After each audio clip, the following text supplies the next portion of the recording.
Salut les amis, troisième petite étape à partir de Orlando, de Virginia Woolf, tous les thèmes que cette lecture a réveillés en nous. Alors, aujourd'hui, ça va être le thème de la récupération.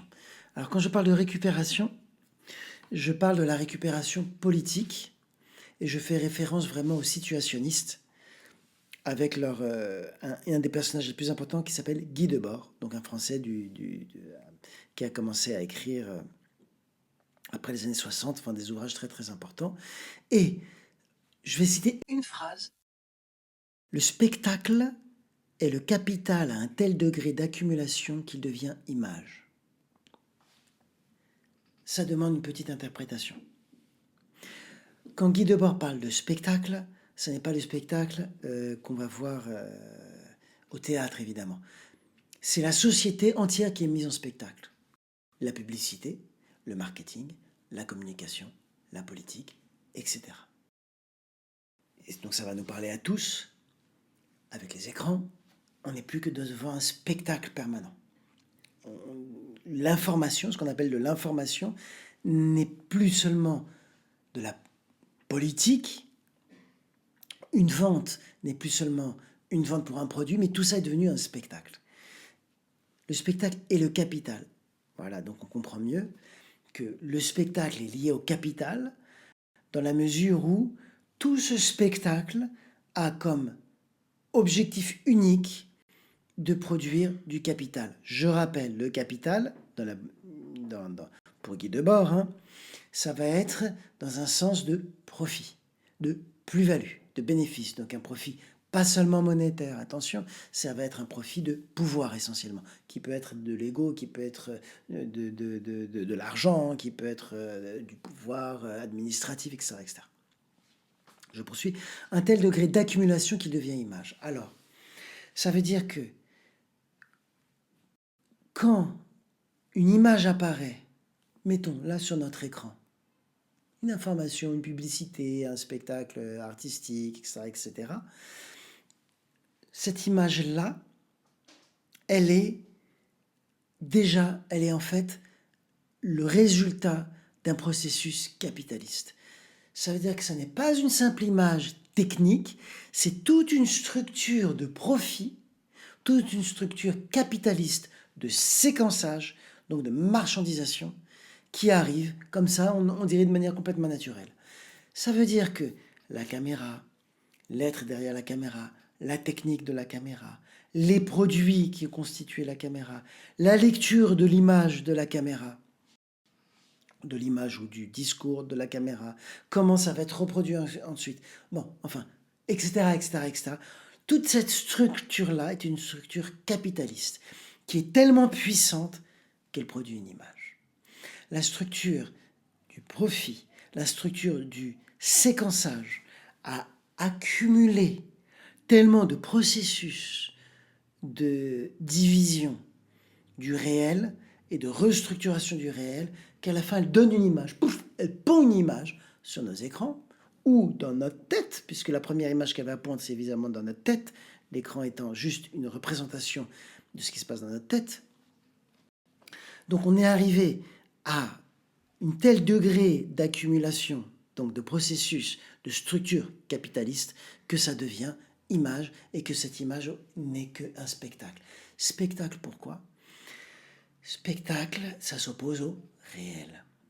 Donc il est en train de nous dire que tout ce réel d'image dans lequel on vit, entendez image, spectacle, discours, discours, image psychique, est en fait un immense spectacle complètement déconnecté du réel.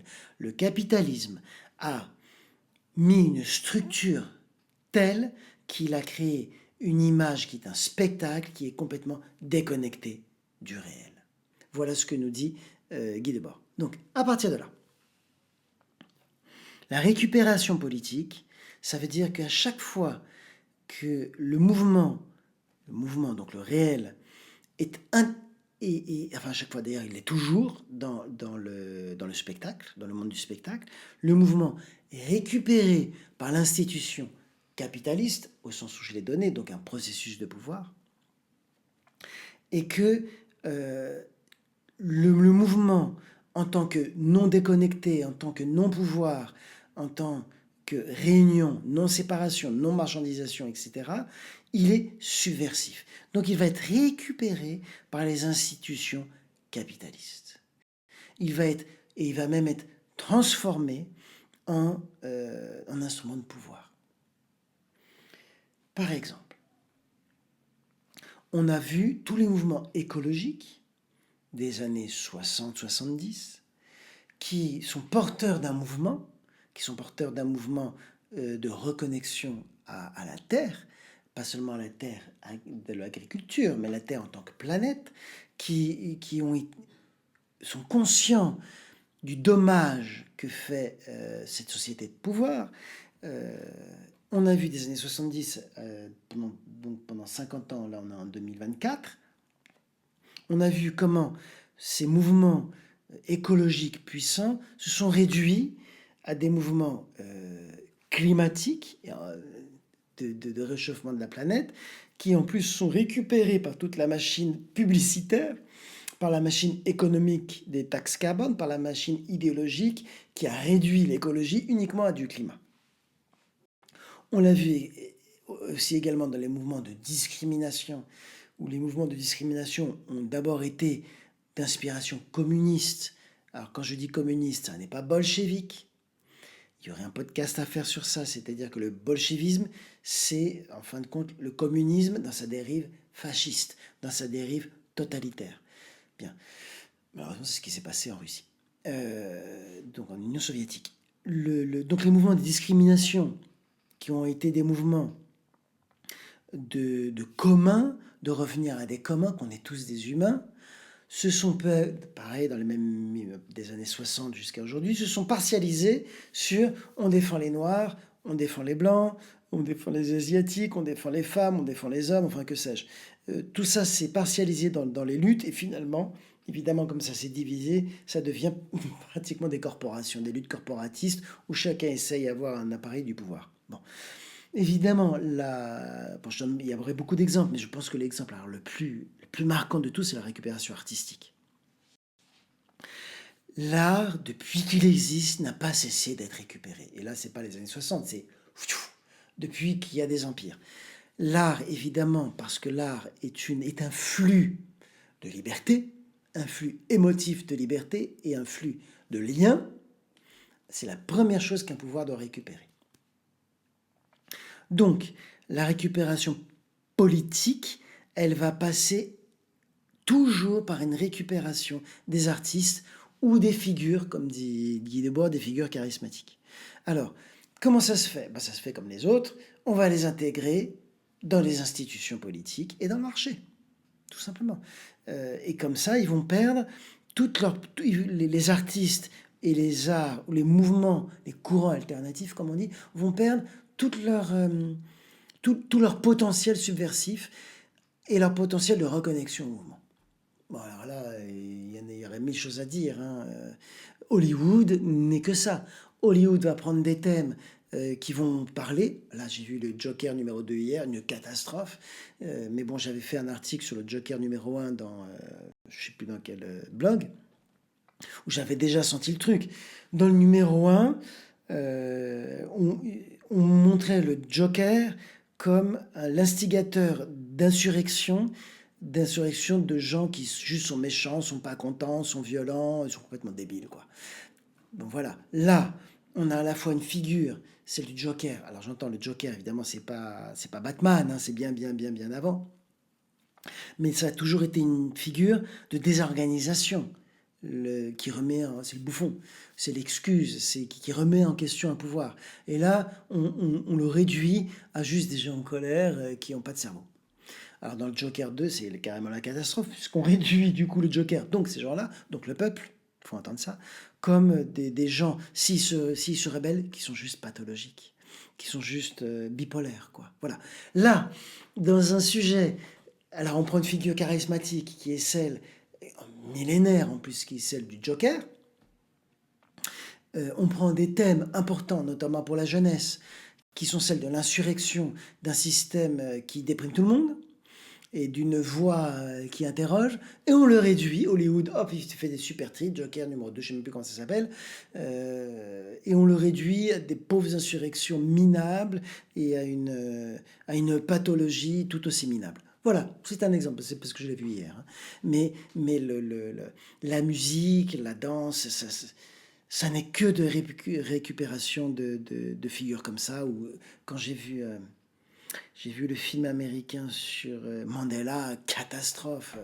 Bon, je ne vais pas en parler ici, mais voilà aussi, comme là, c'est une récupération politique. Alors, il y a aussi la récupération, évidemment, des idées, du langage,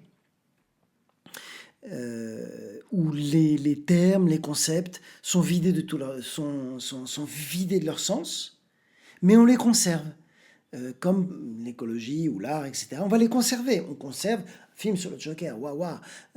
Attention, là, on va parler vraiment de l'écologie, climat, qui est un vrai problème, mais on va conserver les thèmes, puis alors, on va complètement les vider, et on va mettre derrière les lobbies, on va les réduire, puisque le climat est une réduction de l'écologie. On va dire l'écologie égale climat. Bah non. Le Joker égale Joker de Hollywood. Bah non. La discrimination égale, j'en sais rien moi, ça n'est que la colonisation du XVIIIe siècle occidental. Ben non. Bref, voilà. On réduit tout ça, et ensuite on en fait une marchandise. Et ça, c'est vraiment odieux. On ouvre des marchés. On ouvre le marché de la discrimination, on ouvre le marché hollywoodien, on ouvre le marché du climat. Et après, on utilise ces marchés-là pour contrôler les gens qui rentrent dans le marché. On va contrôler ceux qui sont passionnés du Joker comme moi. On va contrôler ceux qui sont des grands défenseurs de l'écologie comme moi. On va contrôler ceux qui réfléchissent sur la discrimination comme moi. Enfin bon, il y en a plein des comme moi. Et on se retrouve dans des petites cases que ensuite, à la fois des petites cases contrôler nos têtes, et en plus on fait du profit dessus. Bon, vous voyez, c'est assez fou. Et en plus, c'est ce que dit donc la récupération politique, telle qu'en parle Guy Debord et les situationnistes. On va créer une nouvelle propagande à partir de ces thèmes qui sont récupérés pour vous dire, vous voyez, nous on s'occupe de l'art, nous on s'occupe de l'écologie, nous on s'occupe des discriminations. Suivez-nous, on est protecteurs et on est même libérateurs. Waouh! Oh! Donc, c'est vachement important que je vous parle de ça dans les traces des situationnistes, parce que c'est tout le temps qu'on nous la met à l'envers. Comme on dit, voilà. Voilà, bon. Conséquence, mais voilà, je fais juste un petit résumé. Neutralisation des mouvements alternatifs, on voit comment. Reproduction et déplacement des rapports de pouvoir. Quand je dis déplacement, c'est-à-dire qu'il déplace les thèmes. Avant c'était d'autres thèmes, hein, c'était d'autres guerres, c'était d'autres mots, c'était les mouvements ouvriers, ou juste, etc. Hop, il déplace les thèmes, mais il reproduit les pouvoirs. Même on diversifie, comment on dit, on fait diversion, voilà. On fait diversion avec ces thèmes-là, on fait croire qu'on les a remplis et qu'on a gardé le mouvement d'origine, toujours à partir de ces faux discours d'annonce, en fait pour reproduire, pour même renforcer, consacrer le pouvoir capitaliste, et en l'occurrence, aujourd'hui le pouvoir techno-capitaliste, puisque le capitalisme, on va dire, entendu comme rapport de pouvoir, et à son degré de technoscience, voilà. Qu'est-ce que ça crée aussi? Ça crée une augmentation de la misère matérielle et psychique. Alors, toute cette, ce que j'appelle la varnish culture, varnish, c'est donc, vous savez, quand on se met les ongles là, ça veut dire vernis, voilà. C'est on donne une illusion, c'est terrible, parce qu'on nous donne à nous une illusion de changement, une illusion qu'on va s'occuper de nous, une illusion que tout à coup on vaut quelque chose, et en fin de compte, ça n'est pas le cas. Donc on a une désillusion, ce qui va créer une misère psychique, puisque on a des attentes, on a on a de l'espoir, ça accentue la détresse, ça accentue le nihilisme, ça accentue le burn-out, ça accentue la dépression, l'isolement, c'est le but, mais aussi ça accentue la misère physique. Parce que tout ce système capitaliste du spectacle ne cherche qu'une chose, c'est ce que je vous disais au début, il cherche à capter vos ressources, à capter les ressources psychiques et matérielles et à faire des monopoles. Et on arrive aujourd'hui à cette espèce de folie totale qui est une planète complètement détruite alors qu'on n'arrête pas de nous dire, varnish culture, climat, discrimination, art, et pourtant ça, on va encore plus droit dans le mur, mais les mots d'ordre n'arrêtent pas d'être agités, avec derrière même les discours qui deviennent d'une complexité, moi j'y comprends même plus rien, tellement ils te mettent tout à l'envers. Et conclusion, on a de l'inflation. On a de l'inflation permanente et de la mise en esclavage, qu'on appelle ce qu'on veut bien appeler salariat pour faire plaisir à la bourgeoisie. Conclusion, on se retrouve évidemment, qu'est-ce que le peuple va réagir à ça? Il y a plein de manières de réagir. Là, j'ai parlé de dépression, mais ça peut être de réaction, ça peut aussi être de la violence, des mouvements d'insurrection, des mouvements violents. Et là, Hollywood revient en disant « Oh là là, ces mouvements violents, vous êtes vraiment trop nuls, de toute façon, on va vous écraser, vous valez rien, vous êtes juste des psychopathes. »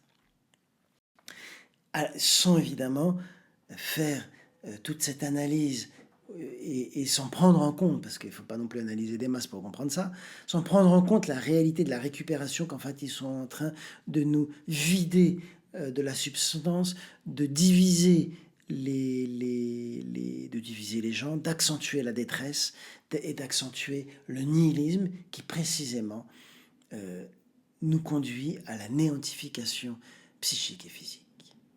Donc, le mouvement, évidemment, c'est de à la fois comprendre le mouvement de tous ces mouvements de récupération politique et de retrouver derrière ces mots-là, je parlais des climats, je parlais de discrimination, je parlais d'art, derrière ces mots-là, de refaire toute la généalogie, et ouais, ça prend du temps, toute la généalogie, de quelle réalité parlait-on vraiment? Quand on parle de climat, on parle d'écologie, donc on parle de nature, donc on parle de corps. Et quand on se met dans cette ambiance-là, on parle de souffrance.